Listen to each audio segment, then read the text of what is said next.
Hello and welcome, everybody, and welcome to the micro podcast. We call it the traveling classroom, where we get experts, educators, trainers from across the fraternity of education. And with me is a very, very wonderful friend. We've been on panels together. Himanshu, thank you so much for being here. Thank you so much, sir, for having me. I'm equally excited to contribute as much as I can from the knowledge and wisdom that I have in the education domain. Happy to share more insights going forward. Now, I think I already have a prediction that this podcast is going to be wonderful, a lot of conversation. So why don't we begin with your beginning itself in the education field? You've been a physics teacher with IG, IBDP at Narsimhanji. Please go ahead and tell me a little more about that. So teaching was primarily never the goal, honestly speaking. But yes, fortunately, as times really wanted me to pursue my career into teaching, I was passionate about doing that since engineering was my core expertise. I started doing teaching into small scale tuition segment, but then realized that okay, that was my calling, and I quit my engineering job when I was working with Reliance Communications. I think what garnered the interest primarily was trying to just create some sort of meaningful learning experiences. So one of the gaps that I always had during my teaching and learning days was experiential learning was significantly missing, and that's where I primarily began teaching physics as a subject. Worked with various international schools, worked into tuition centers, coached and mentored more than 1,000 plus students today. I think the entire journey, therefore, has been closely involved in shaping a lot of meaningful learning experiences, not just for students, but even for teachers alike. And I think STEM education has always been my interest since my engineering days. And just trying to integrate what we learn in STEM education and what we try delivering in our classrooms through teaching physics as a subject. I think that what's keep me motivated always to ensure that I'm trying to deliver as much as possible to students. No, this is wonderful. I can actually already see a lot of inputs coming up. One is engineers make good educators. I'm an engineer myself, electronics communication there from Anna University. So this is wonderful. Number two, I think we are more of edupreneurs, right? We've taken education as a Right. base, which are they are gapping holes across and trying to solve them. And number three, Himanshu sir, you have taken up a subject which I see a lot of DP students crying over physics. All of them culminates into something that we call the drone soccer. I mean, Right. it itself is very unique and exciting. Run me through some of the footballing things that you've done in your life. Right. So I think one of the interest which I primarily had into sports and giving it a STEM touch was completely very challenging for me. So giving you a little background, my sports interest had always been in basketball and cricket. I Okay. used to spend hours of playing basketball, and flight since then has always been of my interest. One day just sitting with some of the students of the IBDP and hearing them out talk about football, and parallelly where we have been helping students through STEM portfolios, STEM projects, Right. we just came up with a concept that okay, let's try doing something with football and drones as a concept. Let's bring flight in motion primarily. And that's where our inspiration primarily honestly came from Korea, where drone soccer was first initiated in the year 2016. We thought let's bring that concept in India as well, and we're proud to say that we're one of the three companies primarily offering drone soccer in India. And we're still scaling, we're still experimenting, trying to bring in more and more excitement to the sport.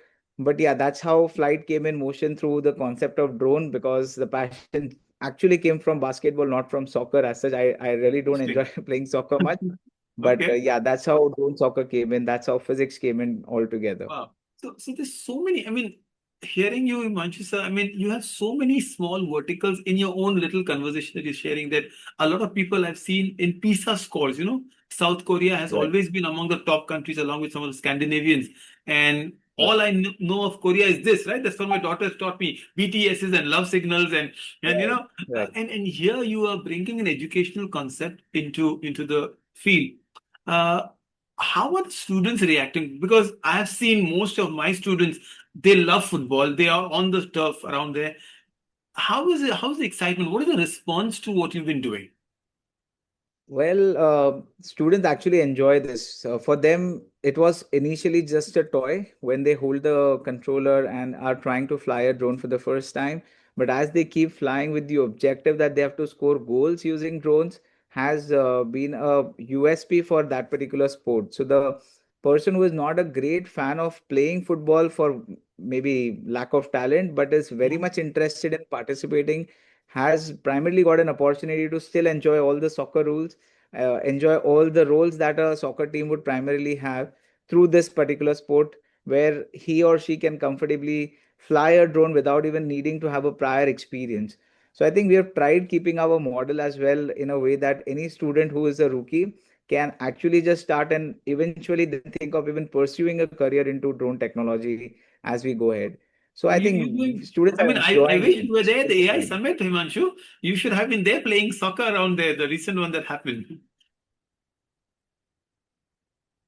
Yeah, for obviously non-controversial reasons, definitely I would have loved being there. But yes, we've always said to all our users that drone soccer is just a concept which is available worldwide. We are one of those companies who are fortunate to bring it to Mumbai and India. And let's see where this journey of drone soccer takes us also flying. Wow. I mean, I'm enjoying so much because it's such a unique concept, such a pioneering work that you're doing, and combining two of my favorite, love. You're looking at drones, and I always looked up skyways, and then there's football.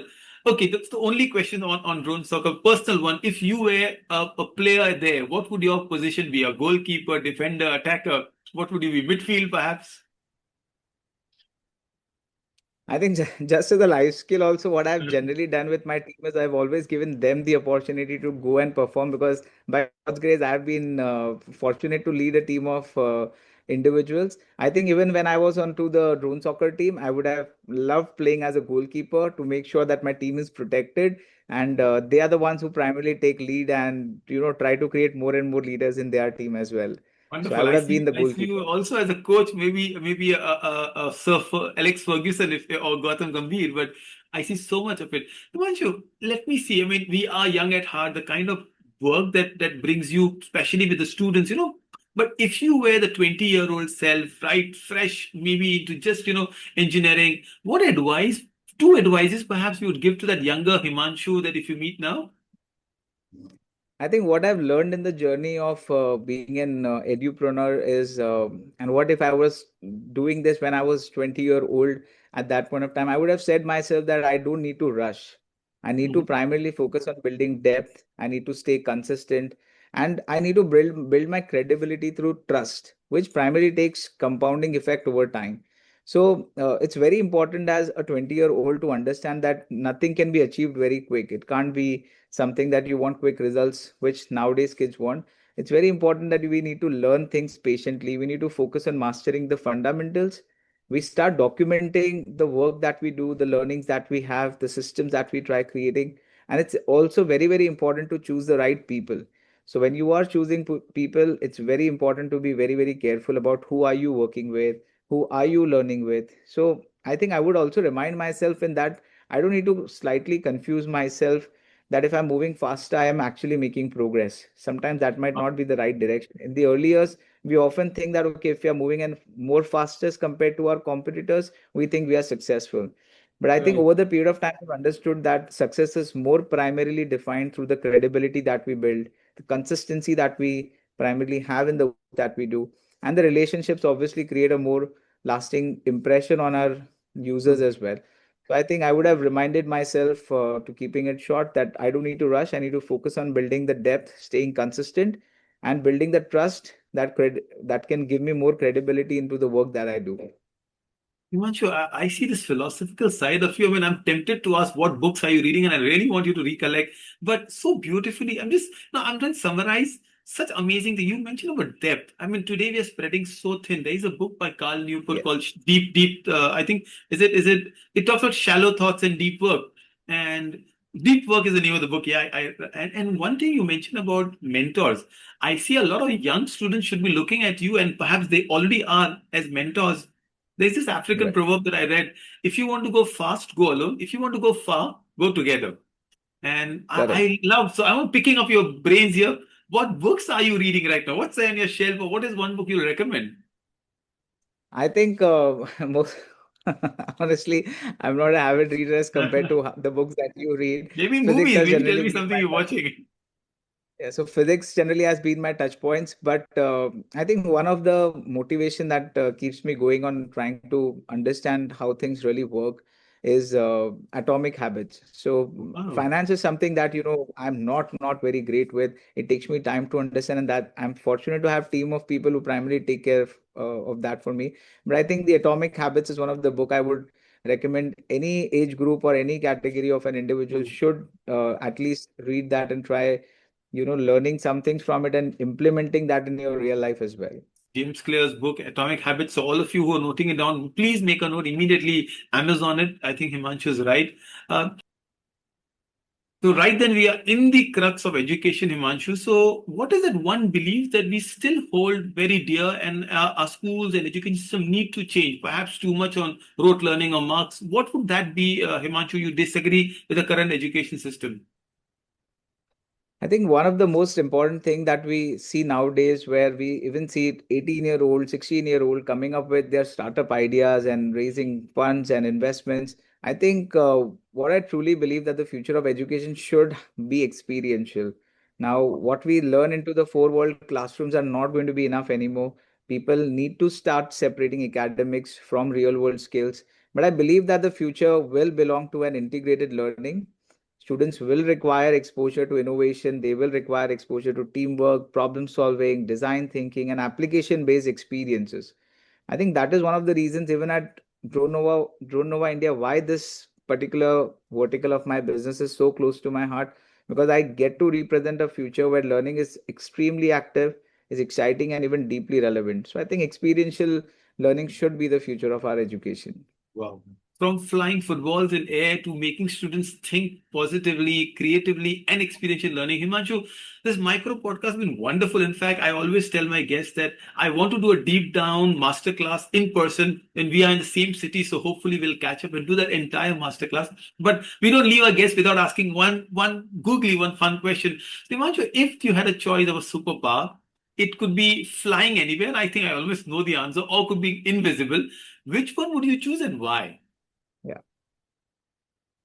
I think now you know the answer to to this response. I would definitely choose the ability to fly. I have a primary strong reason behind that.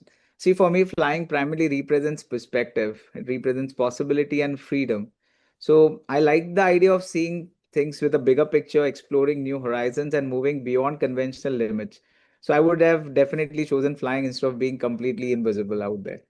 And someone who's flying drones, I think it is an obvious answer, Himanshu, but so beautifully. I love when the guest completes the answer with a logical thinking. I wish you fly everywhere. I wish the drones and the soccer combine and go to every part of the globe. Thank you so much. You've been such wonderful and such articulate answers. Thank you so much, Himanshu, for being a guest. Thank you so much for having me as well. I hope the young learners also start getting some inspiration of trying to look at the bigger picture and exploring their horizons as well. Absolutely. And if someone wants to reach you, Himanshu, what's the best way? I know LinkedIn is where we are connected, but what would the other places where people can reach you or your organization?